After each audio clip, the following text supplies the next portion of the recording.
which is not good for if you're a fan of the Cowboys, but if you're drafting Dak, that's good because you think they're going to throw more.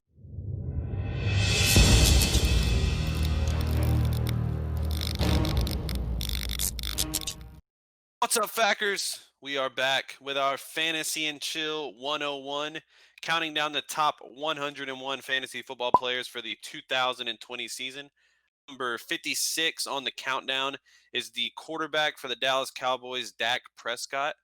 He is our fifth ranked quarterback. Last year, he finished as QB number 2. So Damn. his stats last year, obviously a career year for Dak last year. He had 4,902 yards, 30 touchdowns, and 11 interceptions. Also added 52 carries for 277 yards and 3 touchdowns. He had 354.78 fantasy points, 22.2 points per game. So I mentioned it was a career year last year for Dak. I might be a touchdown regression coming. 30 touchdowns is a lot kind Yeah. of in this day and age. I think Lamar was the leader last year. He had 30 something. But I expect maybe Dak's touchdowns come down a little bit. But he could add a few more rush touchdowns, only 3 on that category. So, I mean, it may balance each other out. He does have a ton of weapons we talked about before. He's got Amari Cooper, he got Michael Gallup, he drafted CeeDee Lamb. He's got Blake Jarwin at tight end, who I like a lot this year. We got Zeke we know of, so there's plenty of weapons there to choose from for Dak, so he will have a bunch of targets. Kind of the looming issue with him this offseason has been the contract issue. Before all the coronavirus stuff, that kind of was the big story, and then all this stuff took over. You don't really hear much about it, but they did say today he is going to sign his franchise tender tomorrow for $31 million. Makes sense. And then he has until July 15th to negotiate a new long-term deal. So we'll see if that gets done. Either way, whatever they decide to pay him, it's going to be too much just because he's not worth $40 million like he wants, but that's another video. Yeah, We're it's talking about yeah. fantasy here. And then finally, he has, after his whole career being with Jason Garrett, he gets a new coach and a new system this year with Mike McCarthy. Has shown that he can have a fantasy thriving quarterback when he had Aaron Rodgers. So we'll kind of see how that works out with Dak. Yeah. I mean, that was mostly Aaron Rodgers, I think, but that's just Yeah, Aaron but Rodgers I mean, being the he best quarterback, possibly in the league. definitely brings he brings an offensive system that is shown can work in the NFL. But yeah, it helps when you have Aaron Rodgers. Yeah. Well, I think Mike McCarthy already came out and said he's basically in a, kind of play more hands off this year than he has been, in Green Bay. He was basically the play caller there, but now he's going to let Kellen Moore kind of do what he did last year and just Yeah, have, they kept Kellen Moore on board, who has worked with Dak in all his years in the NFL. So yeah. I think not fantasy related at all, but going back to the contract issue, I think they're saying he's signing the franchise tag because I guess it's expected that there's not going to be a lot of fans in the stands this year. So NFL is going to lose a lot of money. So I doubt he's going to get a huge contract when, there's not going to be anyone in the stands watching. So why not sign the yeah, franchise tag? not exactly the best time to be holding out. Yeah. Just not because they're going to be losing money, just as a business, the NFL. But it doesn't look good in this kind of the way that the times are right now to be holding out for extra millions of dollars Yeah. when some jobs. But yeah, that's another video, so we won't Yeah. go into that. Well, I guess you could say too that, he is on a 1 year deal technically, this franchise. So maybe he has more incentive to play at a higher standard, even though he was, like you said, he was number two quarterback last year, right? The number 2 quarterback last year. Yeah.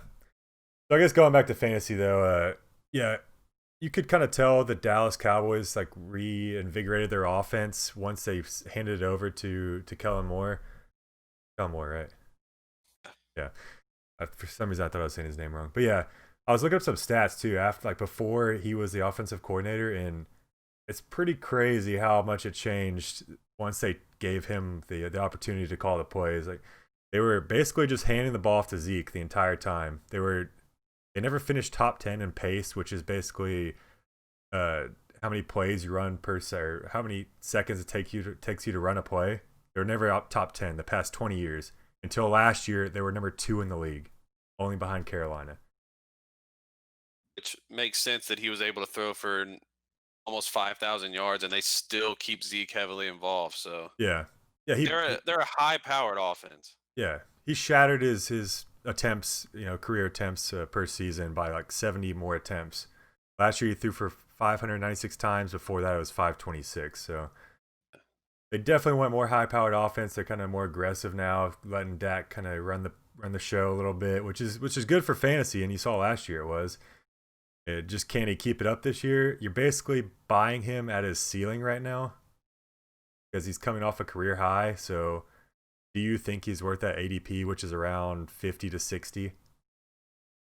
I think I actually have him lower than I've seen him a lot of places. Uh, one of the big sites I won't mention, but I've seen him. So I've seen some pretty big names in the fantasy world really high on Dak going into this year. I still have him behind like Kyler and Deshaun, but I mean, think when Dak got drafted, he wasn't even supposed to start. That he would just be a top five fantasy quarterback.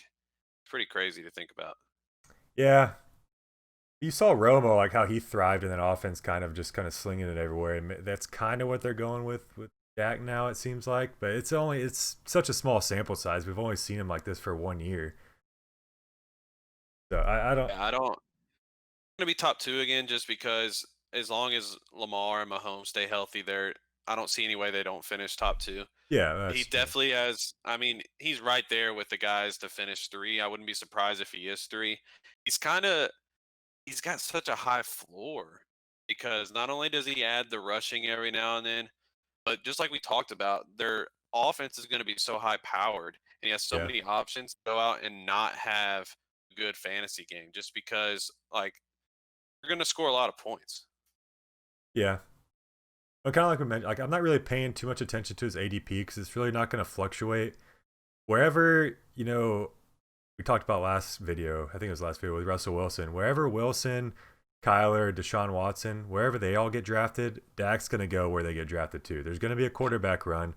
So really, it doesn't matter what his ADP is. Like if you're playing in a league with a bunch of Dallas fans, then he might get drafted ahead of those guys. But if you're not, then he might get drafted after those guys. It's really just depending on how high your team, like your league, is on certain quarterbacks. But he's going to go in that area. Because like I expect, I wouldn't be surprised if Lamar Mahomes went second round. I mean, they'll go at least third round. I wouldn't be surprised second. Yeah, But then once that next guy goes, like you said, Kyler, Wilson, Deshaun, Dak, it could be in the end of the third round. If one of them goes there for some reason, the next three guys are going to go really soon after, yeah, just because people are going to get grabbing a quarterback. But yeah, just like you mentioned, even though his ADP is a sixth round guy here, it would not surprise me if he went third or fourth just to kind of keep up with everybody else. yeah. That's a that's what kind of bothers me a little bit with him because, like I mentioned, you're buying him at his ceiling right now, but he's going with guys like Kyler Murray. We didn't see Kyler Murray's ceiling last year. I think we can agree on that. So I think Kyler finished. I had it pulled up earlier, but now I forgot. It was maybe like 70 points, 50 points behind Dak. And Dak played out of his mind last year. And Kyler, I think, has plenty of room to grow. Russell, we've seen what he can do. I think that's not a ceiling. That's about he could average that. The next year, I wouldn't be surprised. And then Deshaun, I feel like Deshaun's going to be throwing more than ever next year with how bad our It's going to be defense is going to interesting to be. see him. Yeah, we'll talk about him next video. Spoiler alert.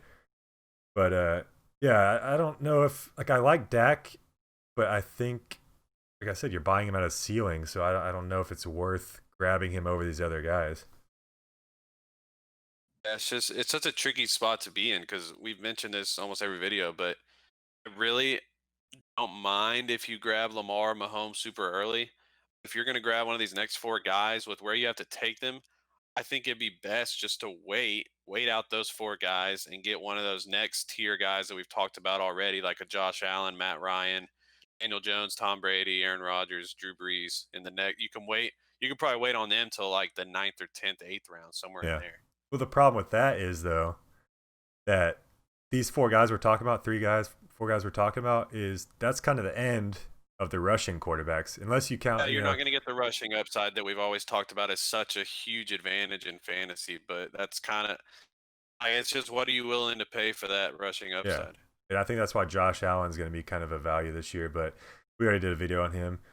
Yeah, I do see Dallas's defense kind of taking a step back. Maybe they might be average to below average, which is Not good for if you're a fan of the Cowboys, but if you're drafting Dak, that's good because you think they're going to throw more, and adding CeeDee Lamb can't hurt. I think they're going to go more three wide receiver sets this year.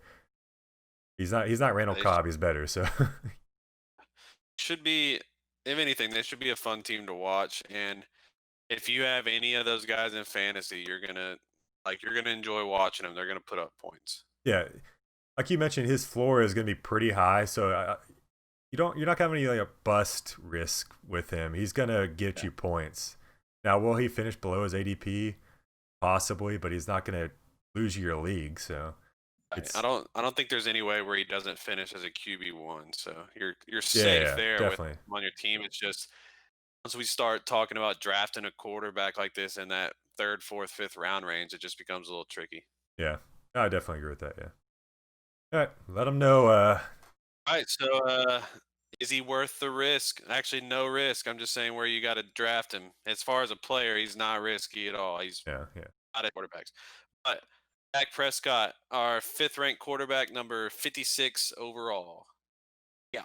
We out.